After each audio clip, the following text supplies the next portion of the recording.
মোৰ ঘৰৰ সন্মুখত খুব ডাঙৰ এটা শব্দ হৈছে, বিকট শব্দ হৈ পেলাই শব্দ শুনি আমি চব, কাৰণ মোৰ ঘৰৰ ঠিক অপজিটে গ্ৰেচুৱেল নাৰ্ছিং হোম, গতিকে নাৰ্ছিং হোমৰ আগত কিবা এনেকুৱা হ'লে অলপ ভয় লগা কথা, কিবা যদি ট্ৰান্সফৰ্মাৰ ব্লাষ্ট হৈছে নেকি এইটো ভাবি পেলাই দৌৰি আহিছোঁ। ছিকিউৰিটি গাৰ্ডো আছিল ওচৰে পাঁজৰে আৰু মানুহ আছিল। দৌৰি আহি দেখিছোঁ এখন পুলিচৰ গাড়ী ৰখি আছে, তাত পুলিচ লিখা আছে, বলেৰ' এখন গাড়ী, আৰু মোৰ গাড়ীটো এবছলিউটলি পিছপিনৰ পৰা ডেমেজ। তাৰ মই সুধিলোঁ কি হৈছে, যে নহয় এনেকৈ পুলিচে ক'লে যে আমি চুৰ খেদি আহি আছিলোঁ, আহি থাকোঁতে আপোনাৰ গাড়ীত লাগি গৈছে মানে মোৰ গাড়ী য'ত পাৰ্কিং আছিল তাৰ পৰা 10 ফুট ওপৰত উঠি গৈছে। গাড়ী উঠি 200 মিটাৰ দূৰতে ইলেক্ট্ৰিক প'ল আছিল, ইলেক্ট্ৰিক প'ল ভাঙি পেলাই 2 টুকুৰা কৰিছে, আৰু এখন বাইক মানুহৰ ঘৰত দোকান এখনত ভাঙি সোমাই গৈছে।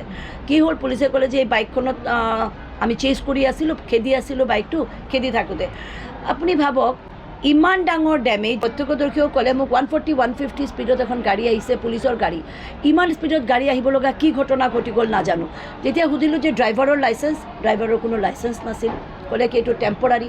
গাড়ীৰ কাগজটো লগে লগে চালোঁ পুলিচ পেট্ৰলিঙত, সেই গাড়ীটোৰ কোনো লিগেল এক্সিষ্টেঞ্চে নাই, এইটোৰ গাড়ীৰ কোনো আপোনাৰ ৰেজিষ্ট্ৰেশ্যন নাই, নাম নাই, একোৱে নাই।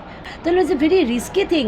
আজি পেট্ৰলিঙৰ নামত যিবোৰ গাড়ী ওলায় এইবোৰৰ যদি লিগেল ডকুমেণ্টছ নাথাকে, কালি এটা এক্সিডেণ্ট হ'লে কি, এক্সিডেণ্টটো ভেৰি আননেচাৰেল, আনপ্ৰেডিক্টেবল হ'ব পাৰে এক্সিডেণ্ট। খালি মানুহ যদি মৰি গ'লেহেঁতেন ক'ত ক্লেইম কৰিলেহেঁতেন। গভমেণ্ট ডিউটিত যিবোৰ গাড়ী থাকে সেইবোৰতো লিগেল ডকুমেণ্ট থাকিব লাগিব নহয়। সাধাৰণ জনসাধাৰণটো মৰিলেতো একোৱে নাপাব, আজি ক্লেইম ক'ত কৰিব। আজি মোৰ গাড়ী যে অলমষ্ট ডেমেজ, একোৱে নাই, গাড়ীখন চালে গম পাব। আজি ক্লেইম কৰি মই চালোঁ পৰ্টেলত যে একোৱে নাই।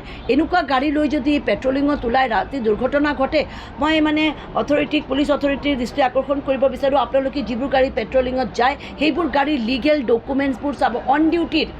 অন ডিউটিৰ গাড়ীবোৰৰ যদি লিগেল ডকুমেণ্ট নাথাকে, আৰু যিবোৰ মানুহ তাতে আছিল, 2জন পুলিচ আছিল আৰু এই ড্ৰাইভাৰ, কোনো মানে নৰ্মেল অৱস্থাত কোনো নাছিল। ৰাতি বাজে 3টা, ক'ৰ চুৰ, কিহৰ চুৰ একো নাজানো মই। সিহঁতে কৈ আছে এইটো চুৰ ধৰিছে নেকি নাজানো, but nobody was in a normal state of. This is very dangerous thing. কাৰণ আমি চাওঁ পুলিচৰ ওপৰত বিশ্বাসী, গভৰ্ণমেণ্টৰ ওপৰত বিশ্বাসী, এনেকুৱা কণ্ডিশ্যন হ'লেতো আমি একো কাম কৰিব নোৱাৰিম নহয়, আমাৰ life will be at risk. গতিকে মই বিচাৰোঁ অন ডিউটি গভমেণ্ট ভেহিকেলৰ ডকুমেণ্ট থাকিবই লাগিব। মই তাক ক'লোঁ চাওঁ তোমাৰ লাইচেঞ্চটো, ক'লে মই 6 বছৰ বয়সৰ পৰা গাড়ী চলাওঁ। সোধক 6 বছৰ বয়সততো ভাৰতবৰ্ষত কোনো গাড়ীতে ড্ৰাইভাৰক লাইচেঞ্চ দিয়া নহয়। মই কৈছোঁ 6 বছৰ ক'ত দিয়া হয়, ভাৰততো দিয়া নহয়, ক'ত দিয়ে, চাওঁ ভালকৈ দেখা মোক এবাৰ। নাই, সি নোলালেই। বাকী যে 2জন পুলিচ আছিল তেওঁলোক তাক প্ৰটেকশ্যন দি দিলে, তাক লাইচেঞ্চ ওলাব নিদিলে। লাইচেঞ্চ নাই, গাড়ীৰ ডকুমেণ্ট নাই, একোৱে নাই, কাৰণ আপুনি ৰাতি ওলাবই নোৱাৰিব, আপোনাৰ যিকোনো ঘটনা ঘটি যাব। এইটো মই প্ৰশাসনৰ আৰু চবৰে দৃষ্টি আকৰ্ষণ কৰিছোঁ, on duty government vehicle should have legal document থাকিবই লাগিব। ফায়াৰ কৰিছোঁ, যিখন গাড়ীয়ে মোক মাৰিছে, পেট্ৰলিঙৰ গাড়ী যিখন গাড়ীৰ নাম্বাৰ আছে সেইখনৰ ওপৰত।